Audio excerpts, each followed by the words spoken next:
জয়ন্তী বর্ষে express news এ হলো deadline communications private limited, আর আপনারা দেখছেন এক্সপ্রেস নিউজ, খবর নেয় খবর দেয়।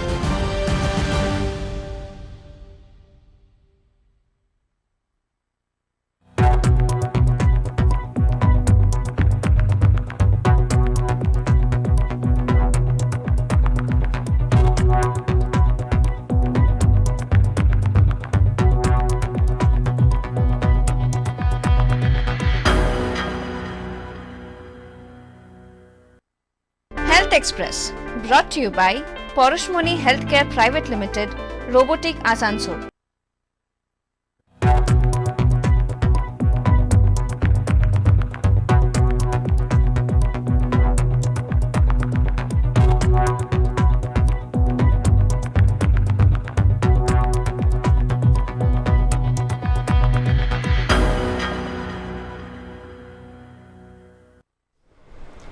নমস্কার, এক্সপ্রেস নিউজের স্বাস্থ্য বিষয়ক আজকের এই অনুষ্ঠানে আপনাদেরকে স্বাগত জানাই। আমাদের এখনকার অনুষ্ঠান হেলথ এক্সপ্রেস। এই মুহূর্তে আমাদের সঙ্গে যিনি রয়েছেন doctor Rajat Basak, ENT senior consultant Health World Hospital আসানসোলের পক্ষ থেকে। আমাদের স্টুডিওতে ওনাকে স্বাগত জানাই।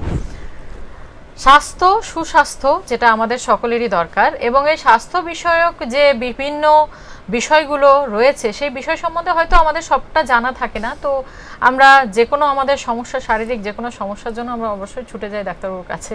তো আমাদের সঙ্গে আজকে আমরা এই মুহূর্তে স্টুডিওতে পেয়ে গেছি যাকে ইএনটি স্পেশালিস্ট। বেশ কিছু আলোচনার বিষয় রয়েছে, তো সেই বিষয়গুলো নিয়ে এখন আমাদের আলোচনা। তো প্রথম যে কথাটা আমি আপনার কাছ থেকে জানতে চাইবো যে আমরা বেশ অনেকটা সময় কোভিড পিরিয়ড পেরিয়ে এসেছি। তো সেই কোভিডে আমরা দেখেছি বিভিন্ন ধরনের সমস্যা, যেটা বিশেষত নিঃশ্বাস প্রশ্বাস নিয়ে, রেসপিরেটরি সিস্টেম নিয়ে অনেক প্রবলেম আমরা ফেস করেছি।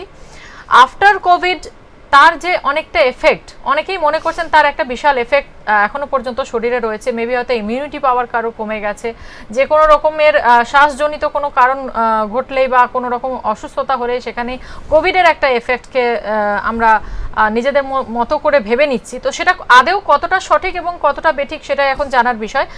আমার প্রথম প্রশ্ন আপনার কাছে এটাই যে এই যে কোভিডের পর, কোভিড থেকে যাদের কোভিড হয়েছে, কোভিড হওয়ার পর যে রিকভার হয়েছে, রিকভার করার পরও যে কাশি বা হাসির যে প্রবলেমটা হচ্ছে, সেটা কি মূলত কোভিডের জন্য এফেক্ট হয়ে হচ্ছে, নাকি এটা নর্মালি মানে ওয়েদার এফেক্টে এরকম হয়েই থাকে? হ্যাঁ, প্রথম কথা হচ্ছে কোভিডের সময় আমাদের যে কোভিড ইনফেকশন হয়েছিল, কোভিড ভাইরাস এর ইনফেকশন হয়েছিল, তাতে কিন্তু আমাদের ইমিউনিটি অনেকটাই চেঞ্জ হয়েছে, আমাদের প্রতিরোধ ক্ষমতা কিন্তু অনেকটাই চেঞ্জ হয়েছে। এবং নর্মাল ভাইরাল যে ইনফেকশন হয় সেটা তো আমাদের পৃথিবীতে নর্মাল ভাইরাল ইনফেকশন হতেই থাকে, কিন্তু ভাইরাল ইনফেকশন তো সবসময় ভাইরাল ইনফেকশন অ্যাক্টিভ তখনই হয় যখন শরীরের মধ্যে ভাইরাস এন্ট্রি করে। কিন্তু সেই জন্য এখন যেহেতু আমাদের ইমিউনোলজিক্যাল সিস্টেম আগের থেকে অনেকটাই চেঞ্জ, সেহেতু আমাদের কিন্তু এই যে নর্মাল ভাইরাল ইনফেকশন এগুলো কিন্তু একটু বেশি হচ্ছে। আচ্ছা, এরপরে যে বিষয়টা যে এই যে নর্মাল হাঁচি কাশি যেটা আমাদের হচ্ছে, সেটার জন্য হয়তো যদি সেক্ষেত্রে সেটা যদি বাড়াবাড়ির জায়গায় যায়, অবশ্যই আপনারা কনসাল্ট তো করছেনই ডাক্তারবাবুর সঙ্গে। এছাড়াও যে বিষয়টা যে কোভিডের জন্য যে কাশি, এবার সেই কাশিটা যদি অনবরত হতে থাকে বেশ অনেক দিন যাবত, 15-20 দিন যাবত অনেকের কাশি হয়, তো সেই কাশিটার জন্য কি ভোকালের কোনো রকম চেঞ্জেস কিছু আসতে পারে? হ্যাঁ, কাশি তো দেখুন, কাশি যেগুলো হয় তার দুটো কারণ হতে পারে, একটা আপার রেসপিরেটরি ট্র্যাক্ট ইনফেকশন, একটা লোয়ার রেসপিরেটরি ট্র্যাক্ট ইনফেকশন। মানে হচ্ছে লাংসে যদি ইনফেকশন হয়, মিউকাস জমে, সেটাকে বের করার জন্য কাশি হচ্ছে একটা প্রোটেক্টিভ মেকানিজম, মানে আমরা কাশলেই লাংস থেকে সেই মিউকাসগুলো বের হয়। দ্বিতীয় রকমের হতে পারে যে লাংসের ওপরে যেই জায়গাটা আছে, যেই পাইপসগুলো আছে, যেরকম আমাদের শ্বাসনালী আছে, ভোকাল কর্ড আছে, গলার তার আছে, তার আগের যেই জায়গাগুলো আছে সেখানেও কিন্তু ইনফেকশন হলে অথবা যে রকমের ইনফ্লামেশন মানে হচ্ছে সাপোজ আপনার ধুলোবালি এলাকায় বেশি অথবা ঠান্ডাতে সেই জায়গাটা ইনফ্লেমড হয়ে যায়, মানে সেই জায়গাগুলো অনেক রকমের লাল হয়ে যায়, মানে যেরকম কনজেস্টেড হয়ে যায়, ইরিটেশন হয়ে যায়, সেখান থেকেও কিন্তু কাশি হতে পারে। এবার ব্যাপারটা হচ্ছে যেই কাশির জন্য যেই বারবার কাশি হলেও তো সেই জায়গায় মানে গলায় যে একটা ঘষা লাগার যে ব্যাপারটা থাকে, এবার যখন কাশি হয় তো মেনলি যে আমাদের লাংস থেকে হাওয়াটা যে বেরোয় সেটা কিন্তু আমাদের ভোকাল কর্ডের মাঝখান দিয়েই বেরোয়। আর এটা যদি বারবার কাশি হতে থাকে তাহলে কিন্তু আমাদের যে ভোকাল কর্ড, যে গলার যে স্বর যন্ত্র আছে তাতে কিন্তু এফেক্ট হতে পারে, ভোকালটা চেঞ্জ হতে পারে। আমি এই বিষয়ে একটা কথা বলে রাখি। বেশ কিছুদিন আগে, বেশ অনেক দিন আগে আমার হয়েছিল, মোটামুটি 1 বছর আগে আমারও এই ধরনের একটা ঘটনা ঘটেছিল যে প্রচণ্ড কাশি, মানে সারা রাত শুয়ে থাকাও যাচ্ছে না, বসে থাকাও যাচ্ছে না, এত পরিমাণে কাশি। এবং আমি এটা ফিল করেছি যে এত পরিমাণ কাশি হওয়ার পর মোটামুটি আমার সপ্তাহখানেক কথা বলা বন্ধ হয়ে গিয়েছিল, কথা বলতে পারছিলাম না। এবং সেখানে কনসাল্ট করার পর মোটামুটি আস্তে আস্তে আস্তে আস্তে আমার ভয়েসের ক্লিয়ারিটিটা আসে। কিন্তু আমি এটা অনুভব করি, বাটে ফিল করি যে আমার ভয়েস টোনটা অনেকটাই চেঞ্জ হয়ে গেছে, আগের থেকে অনেকটা চেঞ্জ হয়ে গেছে। হ্যাঁ, সেই ক্ষেত্রে কি যখন আমাদের ইনফ্লামেশনটা খুব বেশি হয়, আমাদের ভোকাল কর্ডের যে সামনের জায়গাটা আছে, যে ভোকাল কর্ডটা তো অনেকটা বড়, সামনের 1/3 জায়গা যেখানে আছে সেটা মানে সেই জায়গাটা রেসপন্সিবল ভোকাল কর্ডের আওয়াজ বের করার জন্য। ঠিক আছে, এখন যদি আমার বারবার কাশি হয় সেখানে ছোট ছোট নডিউল হয়ে যায়। ঠিক আছে, মেনলি ভোকাল কর্ড নডিউল হয় এবং সেই প্লাস আরও চেঞ্জেস আসে, পুরো ভোকাল কর্ড লাল হয়ে যায়, রেড হয়ে যায়, কনজেস্টেড হয়ে যায়, ছোট ছোট নডিউল হয়, ভোকাল কর্ডের দানা হয়ে যায় এবং অনেক সময় মিউকাস, ভালো রকমের স্ট্রং মিউকাস, থিক মিউকাস জমে যায়। ঠিক আছে, এবং সেইগুলো হিল আপ হতে কিন্তু টাইম লাগে। সেই জন্য যদি প্রপারলি ট্রিটমেন্ট করা না হয় তাহলে কিন্তু সেই ভয়েস চেঞ্জটা কিন্তু পার্মানেন্ট হয়ে যায়। আচ্ছা আচ্ছা, এটাও হয়েছিল কোভিডের সময় যে অনেকের টেস্টলেস, মুখে টেস্টলেস হয়ে গিয়েছিল। তো সেই ক্ষেত্রে হয় কি যে এখন অনেকে এরকম অনেক ভাইরাল ইনফেকশন হয়ে গেলে সেক্ষেত্রে অনেকে টেস্টলেস হয়ে যায়। তো সেটা কি কারণ, মানে সেটা দেখুন ভাইরাল ইনফেকশন হচ্ছে, মানে যেহেতু আমার কোশ্চেনটা এই কারণেই যে যেহেতু কোভিড আমরা পেরিয়ে চলে এসেছি, আমরা এখন আর সেই জোনে নেই, তো তারপরেও যে এই ধরনের এই এফেক্টটা, সে তো মানুষের মনে এখন এটা আসতেই পারে যে আবার কি আমাদের কোভিড হলো। হ্যাঁ দেখুন, কোভিড ভাইরাস তো আগেও ছিল, এবার যে প্যান্ডেমিক হয়েছিল কোভিড ভাইরাস, সেটা না যে কোভিড ভাইরাস তখনই ছিল, আগেও কোভিড ভাইরাস ছিল এয়ারে, এবং ভবিষ্যতেও কোভিড ভাইরাস আছে। কোভিড ভাইরাস তো একদমই নিরাময় হয়নি।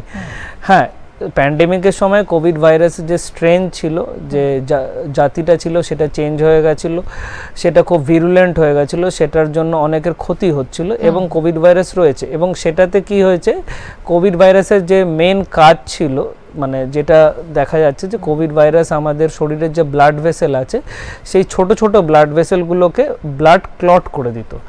মানে মাইক্রোস্কোপিক লেভেলে বলা যায় যে ওরা ব্লাড ক্লট করতে কোভিড ভাইরাস খুব ভালোভাবে এটা সক্ষম ছিল। সেই জন্য ওই সময় হার্ট অ্যাটাক হতো। এখনও কোভিড ভাইরাস ভাইরাল ইনফেকশন হলে, যেটা আপনি বলছিলেন যে স্মেল আসছে না, মানে কি আমরা যে আমাদের যে সেন্সারি নার্ভগুলো আছে, যেই ব্লাড ভেসেলগুলো যেই সেন্সারি নার্ভগুলোতে ব্লাড দিচ্ছে, আমাদের সেই ভাইরাস কিন্তু সেই ছোট ছোট ব্লাড ভেসেলগুলোকে ক্লট করে দিচ্ছে, মানে রক্ত জমিয়ে দিচ্ছে। তাতে কিন্তু আরও শ্বাস নিতে মানে স্মেলটা আসছে না। ঠিক আছে, তো এই টেন্ডেন্সিটা কিন্তু এখন আমাদের শরীরে একরকমের হয়ে আসছে, যে ব্লাড ক্লটিং যে মেকানিজম, এখন কিন্তু আমাদের শরীরে ব্লাড ক্লটিং মেকানিজমটা আগের থেকে চেঞ্জ হয়ে গেছে। আচ্ছা, মানে এটা আফটার কোভিড এই এফেক্টটা কিন্তু এটা কিন্তু রয়েছে, প্রত্যেকটা মানুষের মধ্যে এটা কম বেশি করে রয়েছে, কারণ হয়তো আছে, কারণ নেই। আচ্ছা, এখন এরপর ধরুন শীতকালে তো একটা ঠান্ডার ব্যাপার থাকে, তো এখন আফটার কোভিড কি মানে সেরকম কোনো ব্যাপার যে ঠান্ডা লাগাটা কি মানুষের বেড়ে গেছে বা একটুতেই ঠান্ডা লেগে যাচ্ছে? হ্যাঁ, ইমিউনিটি তো চেঞ্জ হয়ে গেছে অবভিয়াসলি। ইমিউনোলজিক্যাল সিস্টেম তো আর আগের মতন নেই। অনেক মানে মানুষ এখন হাইপার ইমিউন হয়ে গেছে, অনেকে হাইপো ইমিউনও বলবো, মানে হচ্ছে অনেকের আছে যে অল্প কিছু ইনফেকশন হচ্ছে মারাত্মক রকমের রিয়াকশন হচ্ছে, হাইপার ইমিউন। অনেকের আছে যে হাইপো ইমিউন হয়ে গেছে, মানে প্রতিরোধ ক্ষমতাটাই কমে গেছে। তো একটু সেক্ষেত্রেও ভালো রকমের ইনফেকশন হচ্ছে, কিন্তু সেটাতে বডি বডির যে উইকনেস সেটা আরো বেশি হচ্ছে, কারণ তার ইমিউনিটি সিস্টেমটাই আগের থেকে আরো উইক হয়ে গেছে। আচ্ছা, কোভিড এর সময় যে অ্যান্টিডোট গুলো আমরা নিয়েছিলাম, অনেকেই মনে করেন এটা যে অ্যান্টিডোটটা নেওয়ার জন্য কি ইমিউনিটি পাওয়ারটা কোনোভাবে কোনো রকম ডিস্টারবেন্স হয়েছে সেখানে? দেখুন, ভ্যাকসিনের এটা খুবই বিতর্কিত ব্যাপার। আপনারা যদি কোনো ওষুধের ভ্যাকসিন দেখেন প্রথম থেকে, দেখুন এককালে ভ্যাকসিন হচ্ছে আমরা যাতে ওই রোগটা থেকে প্রতিরোধ হতে পারে, হ্যাঁ, ওটা একটা ইমিউনিটি অলরেডি ইনস্টল করা রয়েছে। এবার ধরুন আমি আপনাকে সাপোজ আপনাকে আমি হেপাটাইটিস বি ভ্যাকসিন দিচ্ছি, মানে অলরেডি আপনাকে হেপাটাইটিস বি ভাইরাসের একটা ছোট অংশ দিয়ে আপনার শরীরে অ্যান্টিবডি প্রডিউস করে রাখছি, যে ভবিষ্যতে যদি হেপাটাইটিস বি ইনফেকশন হয় ওই অ্যান্টিবডিটা তাকে ডিস্ট্রয় করে দেবে।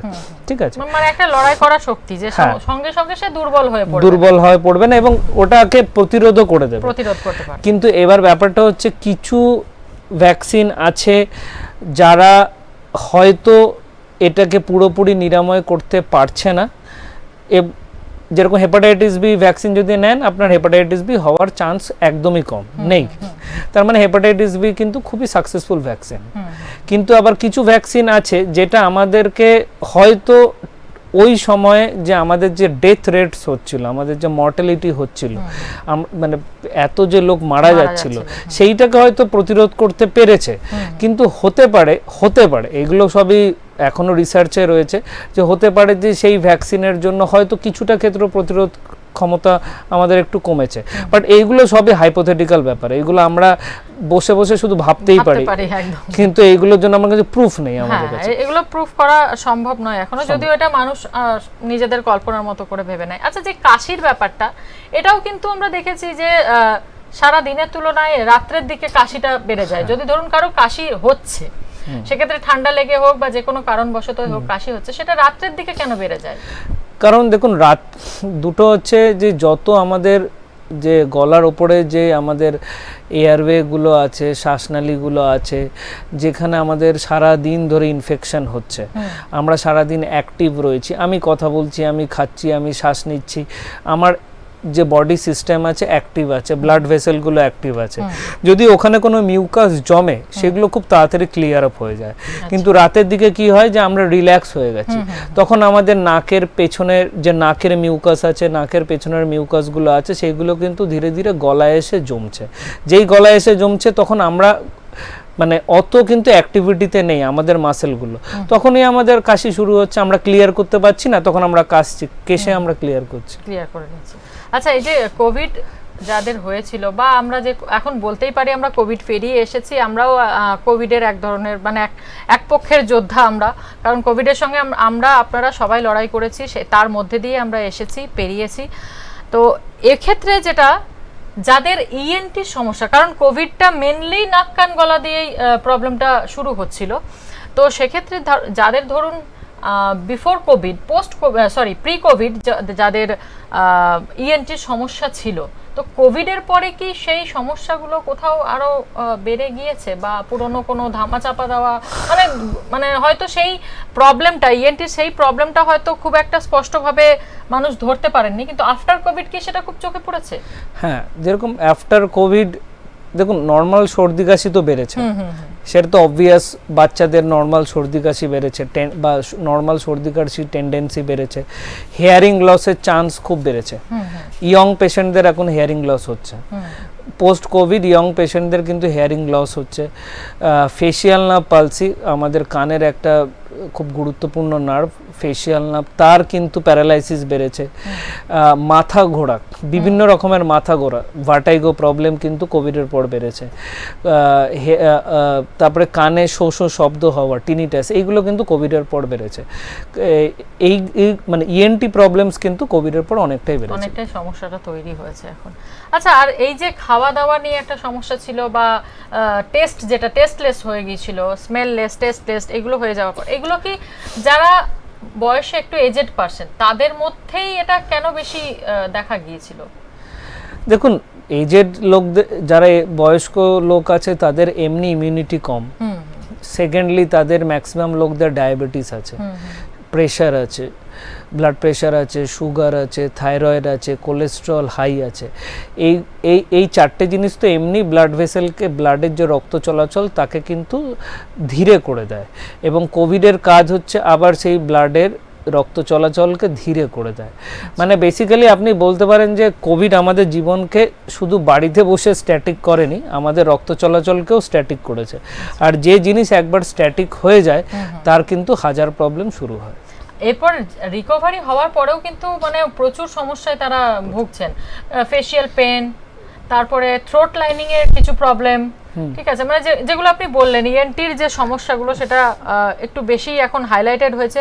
আর যেটা হচ্ছে সবথেকে বড় কথা, বাচ্চাদের ক্ষেত্রেও যে প্রবলেমটা আসে, এবং বাচ্চারাও ডক্টরদের কাছে গিয়ে যে বিষয়গুলো নিয়ে সবসময় আলোচনা করেন এবং সেই প্রবলেমগুলো ফেস করছেন, যে বাচ্চারা ঘুমিয়ে যাওয়ার পর ওদের খুব কাশি হচ্ছে, ঘুমাতে পারছে না, প্রচন্ড কাশি হচ্ছে, ছোট বাচ্চাদের ক্ষেত্রেও সেটা হচ্ছে। বাচ্চাদের দেখুন নাকের পেছনে অ্যাডিনয়েড গ্ল্যান্ড আছে, গলায় টনসিল আছে। এমনিতেই বাচ্চাদের এই দুটো হচ্ছে প্রাইমারি ইমিউন সিস্টেম, এবং ইনফেকশন হলে এইগুলো বড় হয়ে যায়। নাকের পিছনে গ্ল্যান্ডটা বড় হওয়ার জন্য বাচ্চারা শ্বাস নিতে পারে না, নাক থেকে জল ঝরতে থাকে, হাঁচি সর্দি হয়। গলার পিছনে টনসিল বড় হওয়ার জন্য বাচ্চাদের প্রায় গলায় সোর থ্রোট, গলার প্রবলেম হয়। কোভিডের পরে বাচ্চাদের ইমিউনিটি ডাউন হয়েছে, এই ইনফেকশনগুলো বেড়ে গেছে, এবং এই ইনফেকশনগুলো হলে বাচ্চারা রাত্রেবেলা শুতে পারবে না, শ্বাস নিতে পারবে না, মুখ খুলে শোবে, নাক ডাকবে, ঠিক আছে। তো বাচ্চাদের এই প্রবলেমসগুলো আরও বেশি করে দেখা যাচ্ছে। হ্যাঁ, ওই যে কোনো ভাইরাল ইনফেকশন থেকেও মানে যখন ওরা রিকভার করছে, এটা কোভিড বাদ দিয়ে আমি বলছি, যে কোনো ভাইরাল ইনফেকশন হোক, খুব জ্বর হোক বা যে কোনো ধরনের ইনফেকশন, সেটা থেকে রিকভারি হওয়ার পরেও কিন্তু বাচ্চাদের একটা ওই স্নোরিং একটা মানে প্রবলেম, এটা কিন্তু বাচ্চাদের মধ্যে রয়েছে, যে তাদের কিন্তু এই ধরনের সমস্যাটা হচ্ছে, যে রাত্রেবেলা ঘুমানোর সময় বা দুপুরবেলা ঘুমানোর সময় সেই ব্যাপারটা কিন্তু রয়েছে। কারণ ঠান্ডা লাগা, এটা আমরা অনেকে বলি যে হ্যাঁ ঠান্ডা লাগা, ওর অল্পতেই ঠান্ডা লেগে যায়। এখনকার বাচ্চাদের আমি জানি না কেন এই বিষয়টা, যে অল্পতেই তাদের ঠান্ডা লেগে যায়, এই বিষয়টা আমরাও লক্ষ্য করেছি। তো আফটার কোভিড অনেকটা এফেক্ট আমাদের সবার মধ্যেই সেই এফেক্টটা এসেছে। স্পেশালি ইএনটিতে তো ডাক্তারবাবু বলছেনই যে ইএনটিটাতে বেশি, সব থেকে নাক কান গলার যেহেতু বিষয়, তো সেক্ষেত্রে ওখানেই বেশি পরিমাণে এফেক্টটা আমাদের হয়েছে। আর বাচ্চাদের ক্ষেত্রে তো সবাই আমরা সাবধানতা রাখার চেষ্টা করি। আর যেটা আপনি একটু বলেন যে টনসিলের ব্যাপারটা, তো টনসিলের ক্ষেত্রে আমি জানতে চাইবো এটাই, যে টনসিলটা কি মানে কোভিডের জন্য বাচ্চাদের ক্ষেত্রে ওটা কি পার্মানেন্টলি কোনোভাবে এফেক্টেড হয়ে থাকে, মানে যেটা হয়তো আমরা বুঝতে পারি না, আফটার সাম ইয়ার্স আমাদের সেটা নজরে আসে? দেখুন, ক্রনিক টনসিলাইটিস এটা একটা পার্মানেন্টলি তো বলবো না, একটা ক্রনিক টনসিলাইটিস হতে পারে, যে অনেক পেশেন্টের দেখেছি টনসিলটা ফুলে থাকে, বাইরে থেকে দেখা যায়। ওই হ্যাঁ, এবার ব্যাপারটা হচ্ছে যে ভেতরে যদি টনসিলের ইনফেকশন বেশি হয়, তো বাইরে যে লিম্ফ নোড দুটো আছে ফোলা থাকে। মোটামুটি সব বাচ্চারই বাইরে দুটো লিম্ফ নোড ফোলা থাকে, কারণ হচ্ছে ওদের ভেতরের যে টনসিল আছে সেগুলো সবসময় ইনফ্লেমড, সেজন্য বাইরের লিম্ফ নোড ওরা সবসময় ওটা ফোলা থাকবে। এবং এটা ওভার দ্য ইয়ার্স এগুলো অনেক সময় ঠিকও হয়ে যায়, গার্গেলস করতে করতে এগুলো ঠিক হয়ে যায়।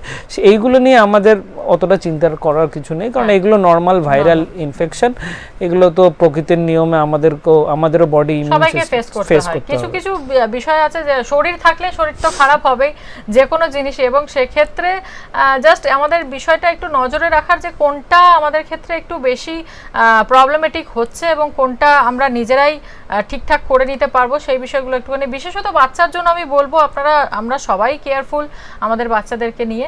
আর সব কিছু নিয়ে খুব বেশি প্যানিক করার আগে একটু শান্তভাবে নিজেরাও থিঙ্ক করুন, একটু চিন্তা করুন, বুঝুন ব্যাপারটা কি হচ্ছে, কনসাল্ট করুন ডক্টরের সাথে, তারপরে পুরো বিষয়টা নিয়ে আপনারা এগিয়ে যান। এরকম নয় যে তাড়াহুড়ো করতে গিয়ে অনেক সময় ভুলভ্রান্তি আমাদের দ্বারাও হয়ে যায়।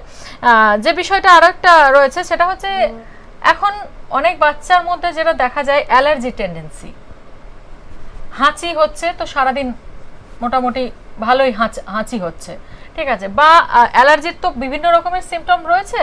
তো আফটার কোভিড কি সেই সিমটমস গুলো বাচ্চাদের মধ্যে কি এখন কি বেশি দেখতে পাচ্ছেন, বা অ্যালার্জির যে বিষয়টা সেটা কি কোভিড থেকেই এসেছে? হ্যাঁ, না, অ্যালার্জি তো বাচ্চাদের এমনি বেশি হয়, কারণ এই বিকজ অফ টনসিল আর অ্যাডিনয়েড আর টনসিল হচ্ছে এটা প্রাইমারি প্রোটেক্টিভ মেকানিজম, তো এইগুলো তো হবেই, ঠিক আছে। আর কোভিডের পর কিন্তু বাচ্চারা একটু হাইপার ইমিউন হয়েও গেছে, মানে রিয়াকশানটা একটু বেশিই হচ্ছে বাচ্চাদের ক্ষেত্রে। তো ইটস কোয়াইট নর্মাল যে কোভিডের পর এগুলো যে হবে, এগুলো আমরা আগে থেকেই আমরা এগুলো অ্যান্টিসিপেট করতে পেরেছিলাম এবং এখন সেগুলো দেখা যাচ্ছে। এখন তাহলে যেটা মূল বক্তব্য, যে নাক কান গলার যে কোনো সমস্যা যেটা আপনারা এখন সেই সমস্যাগুলো নিয়ে সম্মুখীন হচ্ছেন, সেই সমস্যাগুলোর কিছুটা উৎস আমরা বলতে পারি কোভিড থেকে, কারণ কোভিডের পর থেকে প্রচণ্ড পরিমাণে যে সমস্যাগুলো আমাদের সামনে আসছে, স্পেশালি ডাক্তারবাবুরা বেশি ভালো বলতে পারবেন, কারণ ওরা সারাদিন সেই পেশেন্টদেরকে নিয়েই ওঠা বসা, তাদের সমস্ত রকমের বিষয় নিয়ে আলোচনা এবং বিভিন্ন ধরনের পেশেন্ট। তবে যে বিষয়গুলো আমরা দেখতে পাই নাক কান গলার ক্ষেত্রে, রাত্রেবেলা স্নোরিং, বাচ্চাদেরও স্নোরিং হয়, ঠিক আছে, নাক ডাকা যেটা, তাছাড়া যে বিষয়গুলো এখনো পর্যন্ত আমরা আলোচনা করলাম, টনসিল ফুলে যাওয়া, গলায় কোনো রকম ভোকালের ক্ষেত্রে এফেক্ট পড়া, ভোকাল ড্যামেজ হয়ে যাওয়া হতেই পারে সেটা। তো সেক্ষেত্রে ডাক্তারবাবুরা অবশ্যই কিছু না কিছু ঘরোয়া কিছু ট্রিটমেন্ট তো ট্রাই করা যেতে পারে। হ্যাঁ, গার্গেলস আপনি করতে পারেন, নুন জলের গরম জলের গার্গিল করতে পারেন, বিটাডিন হেক্সিডিনের গার্গিল করতে পারেন, স্টিম নিতে পারেন। আমরা তো কিছু নাকের স্প্রেও দিই, ঠিক আছে। তো এইগুলো হেলদি লাইফস্টাইল লিড করতে পারেন, জল বেশি করে খেতে পারেন, ঠিক আছে। অ্যাক্টিভিটি, ফিজিক্যাল অ্যাক্টিভিটি বাড়াতে হবে, ঠিক আছে। সুইমিং করতে পারেন, ঠিক আছে, সুইমিং করলে অ্যালার্জি কমে, সুইমিং করতে পারেন, অ্যাক্টিভিটি এগুলো করতে পারেন। আচ্ছা, যে বারবার ধরুন নাক কান গলার কোনো রকম সমস্যা যখন দেখা দিচ্ছে, মানে এটাতে কি কোনো জায়গায় কোনোভাবে ইমিউনিটি পাওয়ার কম আছে, সেটা কি ইন্ডিকেট করছে? ইমিউনিটি পাওয়ার কম বলবো না, হাইপার ইমিউন বলবো আমি, মানে অল্প কিছুতে রিয়াকশন হচ্ছে, ঠিক আছে। তো ইমিউনিটিটাকে ওই ব্যালেন্স, মানে খুব কমও না খুব বেশিও না, এর মধ্যে ইমিউনিটিটাকে আপনাকে মেনটেন করতে হবে। এবং এবার ব্যাপারটা হচ্ছে according to your environment your immunity will, মানে আপনার ইমিউনিটিটা ফ্ল্যাকচুয়েট করবে, কখনো বাড়বে কখনো কমবে। আপনার কাজ হবে সেই ইমিউনিটির মাঝে থাকার, ঠিক আছে, ইমিউনিটিটা সেইভাবে ব্যালেন্স করে রাখা। তো সেক্ষেত্রে ইমিউনিটিটাকে মানে নিজের হাতে সেটা তো ধরুন নেই, ইমিউনিটিটাকে ঠিকভাবে ব্যালেন্স করে নিয়ে চলা, তো সেক্ষেত্রে কি করা যেতে পারে? মানে কতটা নিজেদেরকে মানে ধরুন অল্পর মধ্যে দিয়ে, হ্যাঁ, ইমিউনিটির দেখুন ইমিউনিটি কিছুটা আমাদের হাতে আছে আর কিছুটা আমাদের হাতে নেই। আবার কথা হচ্ছে সেই ব্যালেন্সের ব্যাপারে এসে যাচ্ছে যে সবকিছুই আমাদের হাতে নেই, কিছুই আবার মানে কিছু আছে কিছু নেই, ঠিক আছে, কিছু আছে এবং কিছু নেই, এর জন্য তো আপনারা আছেন। হ্যাঁ, ইভেন না, তবুও আমি বলবো ডাক্তারদের হাতেও কিছু আছে এবং কিছু নেই, ঠিক আছে, সেই জন্যই ভগবান আছে, ঠিক আছে। তো আমাদের যেটা করতে হবে, যেগুলো আমাদেরকে মানে ভগবান আমাদেরকে যেই জিনিসগুলো অ্যালাউ করেছেন, যে আমরা সুইমিং করব, ঠিক আছে, আমরা সুইমিং করব, আমরা রানিং করব, আমরা জগিং করব, আমরা হেলদি লাইফস্টাইল লিড করব, ফাস্ট ফুড খাবো না, জল বেশি করে খাবো, পলিউটেড এরিয়া অ্যাভয়েড করব, ঠিক আছে, ফ্রেশ অক্সিজেন নেব। এইগুলো যদি আমরা মেনটেন করতে পারি তাহলে আমাদের ইমিউনিটিটা ভালো থাকবে, মানে এইগুলো আমাদের হাতে আছে। এবার যেটা আমাদের হাতে নেই, কোভিড আসাটা আমাদের হাতে নেই, ঠিক আছে। তো যখন কোভিড আসবে তখন আমাদের এই জিনিসগুলোর উপরই ভরসা রাখতে হবে, আর তো কোনো উপায় কিছু নেই। আচ্ছা, বাচ্চাদের অনেক সময় দেখা যায় সর্দি হয় যখন, তো অবভিয়াসলি তাদের ন্যাসাল ড্রেন হয়, তো ওই ন্যাসাল ড্রেনটার কালার অনেক সময় চেঞ্জেস দেখা যায়, ঠিক আছে। তো এটা মানে কি কারণে, মানে যখন কিছুটা ইয়েলো টাইপের কালারও হয়ে যায় অনেক সময়, সেক্ষেত্রে দেখুন নর্মাল যখন দেখবেন নর্মাল সর্দি হচ্ছে, হালকা সর্দি হচ্ছে, যেটা অনেক সময় বর্ষাকালে দেখা যায় অথবা হালকা শীতে দেখা যায়, সেটা হচ্ছে আপনার ইনফ্লামেশন হচ্ছে, নাকের ভেতরে কিছু গ্ল্যান্ড আছে সেগুলি ইরিটেট হয়ে গেছে, যেরকম লোকে মানে চোখ দিয়ে জল পড়ে সেরকমই ওই গ্ল্যান্ড থেকে জল পড়ছে, সেটা সাদা রঙের, একটু ফ্যাকাশে সাদা, মানে একটু ঘোলাটে সাদা। আর এবার যদি ইনফেকশন হয়ে যায়, এর ওপর কোনো ব্যাকটেরিয়ার ইনফেকশন হয় অথবা অনেক দিন ধরে রয়েছে, তাহলে দেখবেন ওটা ইয়েলো কালারের হয়ে যায়, তার মানে একটা ইনফেকশন হয়েছে, এবং সেটাও নর্মালি ঠিক হয়ে যায়। আপনি অ্যান্টিবায়োটিক্স অথবা অন্য রকমের স্প্রে নিলে খুব তাড়াতাড়ি ঠিক হয়ে যায়। বাচ্চাদেরকে অ্যান্টিবায়োটিকের ক্ষেত্রে আমার একটু এটা বিষয়টা জানা আছে, মানে অ্যান্টিবায়োটিকটা কি সব সময় দেওয়াটা দরকার, মানে ধরুন খুব প্রয়োজন ছাড়া কি আমার মনে হয় না। না, ওই দেখুন অ্যান্টিবায়োটিক আর ভ্যাকসিনটা যেরকম খুবই দরকার, হ্যাঁ, অ্যান্টিবায়োটিকটা আপনি অ্যাভয়েড, মানে আমি বলবো না যে অ্যান্টিবায়োটিক হয়তো যে জায়গায় করা যাবে না একদমই সেখানে তো করাটা নরমাল সম্ভব। সর্দি কাশিতে আমি এটা বলবো যে মানে অ্যাভয়েড, আপনি মানে এমন না যে প্রতি সপ্তাহ আপনি প্রতি মাসে একবার করে অ্যান্টিবায়োটিক দিচ্ছেন, সেটা সম্ভব না, সেটা করলে আপনার ইমিউনিটিটা এমনিতেই কমে যাবে। আর মানে অ্যান্টিবায়োটিকটা শরীরে এতটা পরিমাণে এফেক্ট করে সেটা আমরা বুঝতে পারি না, মানে ইমিউনিটির যে কথাটা আপনি বললেন যে ইমিউনিটির ক্ষেত্রে ওটা কিন্তু অনেকটা আমাদেরকে লুজ করে দেয়। তো সেক্ষেত্রে আমি বলবো আপনাদেরকে, যারা আপনারা বাচ্চাদের যে কোনো জায়গায় কোনো রকম সমস্যার জন্য ডাক্তার দেখাচ্ছেন, অবশ্যই আপনারা কনসাল্ট করুন, আপনাদের পছন্দ মতো যে স্পেশালিস্টের কাছে যাচ্ছেন যান, কিন্তু একটু অ্যান্টিবায়োটিকের ক্ষেত্রে আপনারা একটু খেয়াল রাখবেন। হুট করেই যে কোনো অল্প স্বল্প কারণেই অ্যান্টিবায়োটিক দিয়ে দিলে সেটাই যে আপনাকে বাচ্চাকে নিতে হবে, আপনি দরকার হলে আরেকজন অন্য ডাক্তারের কাছে কনসাল্ট করুন। আমার মনে হয় বাচ্চাদের জন্য এটা স্পেশালি খুব দরকার, কারণ অনেক সময় এটা হয় যে অ্যান্টিবায়োটিকের ক্ষেত্রে কিছু দুর্ঘটনা, অনেক সময় আমি দেখেছি যে বাচ্চাদের ক্ষেত্রে দুর্ঘটনা ঘটে গেছে বিভিন্ন হসপিটালে। যেহেতু আমরা মিডিয়াতে রয়েছি, তো আমরা দিনরাত বিভিন্ন ধরনের খবর জানতে পারছি, শুনতে পাচ্ছি। সেই ক্ষেত্রে আমার মানে সেটার জন্যই আমি বললাম এই কথাটা। ডাক্তারবাবু ভালো জানেন, উনি ভালো বলতে পারবেন যে অ্যান্টিবায়োটিকটা আমাদের শরীরের জন্য দরকার অবশ্যই, যখন আমরা প্রচণ্ড পরিমাণে ভুক্তভোগী হয়ে থাকি, প্রচণ্ড কোনো একটা জ্বর জ্বালা বা কোনো একটা শরীরের প্রবলেম নিয়ে, ইস্যুস নিয়ে আমরা খুব পরিমাণে ভুগি।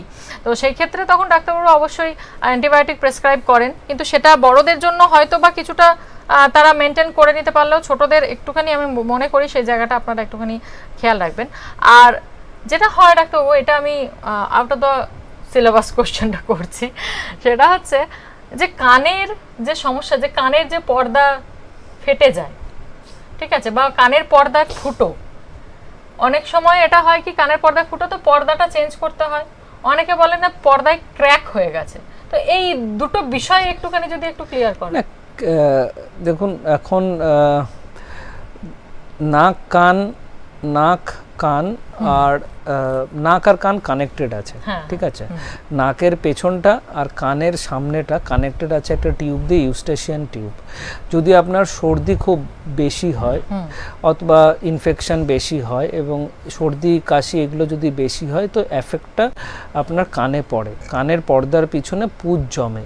যখন আপনার কান সেই পুঁজটাকে ইউস্টেশিয়ান টিউবের দ্বারা রিলিজ না করতে পারে, তখন সেটা পর্দা ফুটো হয়ে বেরোয়। এবার অনেক সময় দেখা যায় সাধারণ সর্দি কাশি হলো, অনেকের কান থেকে জল পড়ছে, তার মানে সেই পুঁজটা কানের পর্দার পেছনে জমেছে, সেটা আমরা ইউস্টেশিয়ান টিউব দিয়ে ক্লিয়ার করতে পারিনি, তাই পর্দা ফেটে বেরিয়েছে। কিন্তু এটা যদি ক্রমাগত হতে থাকে, ঠিক আছে, তাহলে কিন্তু পার্মানেন্ট ছিদ্র হয়ে যায়। নর্মাল একটা ইনফেকশন হলো, ছোট ফুটো হলো, ওটা আবার নিজে থেকে সেরে যায়, কিন্তু ওটা যদি বছরের পর বছর হতে থাকে তাহলে কিন্তু ওটা বড় ফুটো দেখা যায়, তখন কিন্তু পার্মানেন্ট ছেদ হয়ে যায়। আচ্ছা, ওটা তখন আবার অপারেশনের দিকে যেতে হয়, তাই কি? তখন অপারেশনের দিকে আমরা মেডিকেশন দিয়েও দেখতে পারি, ওয়েট অ্যান্ড ওয়াচ করতে পারি।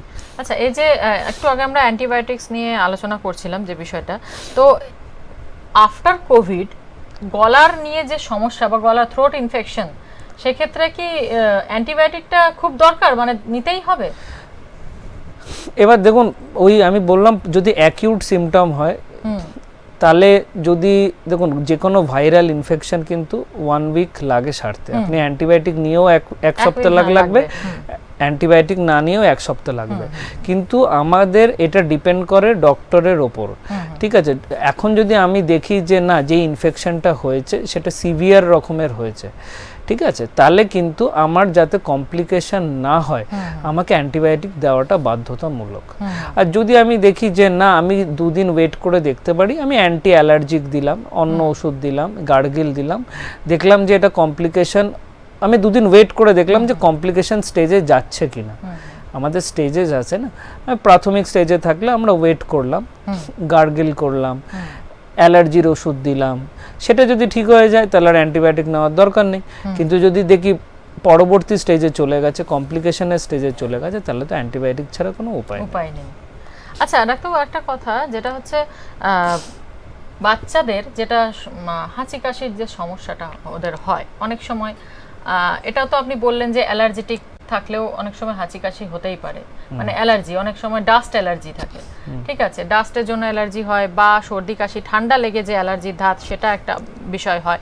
তো সেই ক্ষেত্রে স্কুলেও ধরুন অনেকে বাচ্চারা একে অপরের থেকে ভাইরাস যেটা এফেক্টেড হয় আর কি, তো এই এই যে এফেক্টেডটা, এটা ধরুন আমরা তো বাচ্চাকে স্কুল যাওয়া থেকে বাধা দিতে পারবো না, সেই জায়গায় আমরা মানে কি প্রোটেকশনটা নিতে পারি বলবো?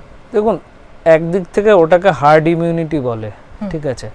আপনি স্কুলে বাচ্চা একে অপরের থেকে ইনফেকশন তো হবেই, আপনি যতই আটকান সেটা সম্ভব না, এবং এক অপরের থেকে ইনফেকশন যদি না ছড়ায় তাহলে কিন্তু ওর ইমিউনিটি পাওয়ারটাও বাড়বে না, ঠিক আছে। আপনি গঙ্গাতে স্নান করতে গেলেন, তো একই জল সবার গায়ে লাগছে, যতক্ষণ অবধি গঙ্গার জল সবার গায়ে না লাগছে ততক্ষণ কিন্তু আমার ইমিউনিটিটা ডেভেলপ হবে না।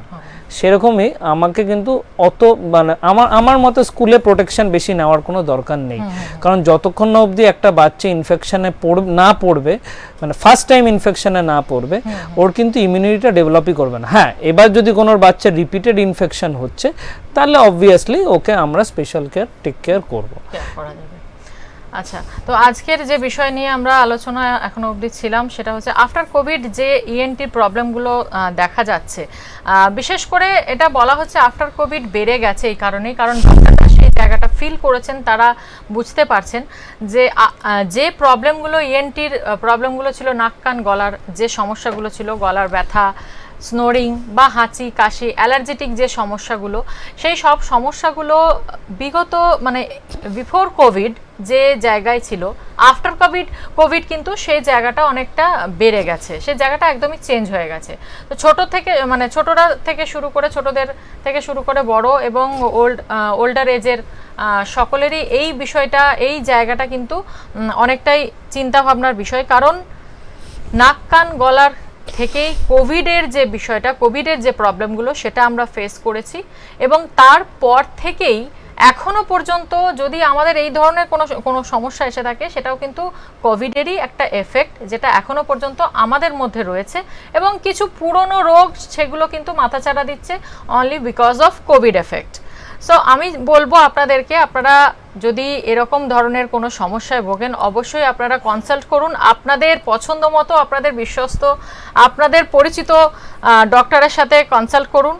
আর আজকে আমাদের সঙ্গে হেলথ ওয়ার্ল্ড হসপিটাল আসানসোল থেকে ENT senior consultant doctor Rajat Basak এতক্ষণ ছিলেন।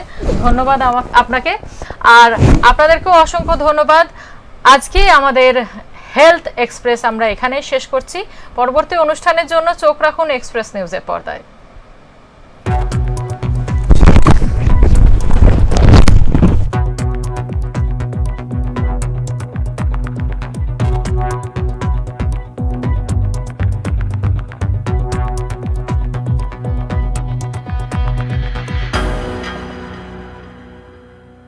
আসানসোল আপনাদের জন্য এই অঞ্চলে প্রথমবার নিয়ে এসেছে অত্যাধুনিক পেট সিটি স্ক্যান মেশিন। এই মেশিনের সাহায্যে ক্যান্সার, হৃদরোগ, মস্তিষ্কের রোগ, স্নায়ুজনিত রোগ ছাড়াও আরও অনেক রোগের প্রাথমিক পর্যায়ে দ্রুত এবং নির্ভুলভাবে শনাক্তকরণ করা সম্ভব। তাই এবার আর পেট সিটি স্ক্যানের জন্য দূরে কোথাও নয়, চলে আসুন হেলথ ওয়ার্ল্ড হসপিটালস আসানসোলে। ঠিকানা Srishtinagar, Kunnapur, Asansol, West Bengal 713305। Health World Hospitals Asansol আপনাদের জন্য এই অঞ্চলে প্রথমবার নিয়ে এসেছে অত্যাধুনিক পেট সিটি স্ক্যান মেশিন। এই মেশিনের সাহায্যে ক্যান্সার, হৃদরোগ, মস্তিষ্কের রোগ, স্নায়ুজনিত রোগ ছাড়াও আরও অনেক রোগের প্রাথমিক পর্যায়ে দ্রুত এবং নির্ভুলভাবে শনাক্তকরণ করা সম্ভব। তাই এবার আর পেট সিটি স্ক্যানের জন্য দূরে কোথাও নয়, চলে আসুন হেলথ ওয়ার্ল্ড হসপিটালস আসানসোলে। ঠিকানা Srishtinagar, Kunnapur, Asansol, West Bengal 713305। Health World Hospitals Asansol আপনাদের জন্য এই অঞ্চলে প্রথমবার নিয়ে এসেছে অত্যাধুনিক পেট সিটি স্ক্যান মেশিন। এই মেশিনের সাহায্যে ক্যান্সার, হৃদরোগ, মস্তিষ্কের রোগ, স্নায়ুজনিত রোগ ছাড়াও আরও অনেক রোগের প্রাথমিক পর্যায়ে দ্রুত এবং নির্ভুলভাবে শনাক্তকরণ করা সম্ভব।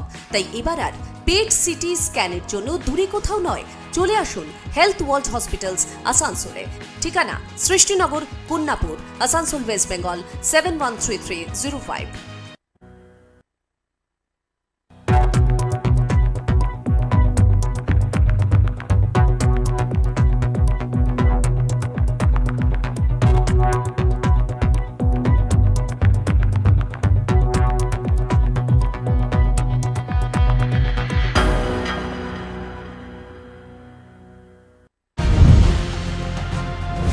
রজত জয়ন্তী বর্ষে এক্সপ্রেস নিউজ এ হলো ডেডলাইন কমিউনিকেশনস প্রাইভেট লিমিটেড, আর আপনারা দেখছেন এক্সপ্রেস নিউজ, খবর নেয় খবর দেয়।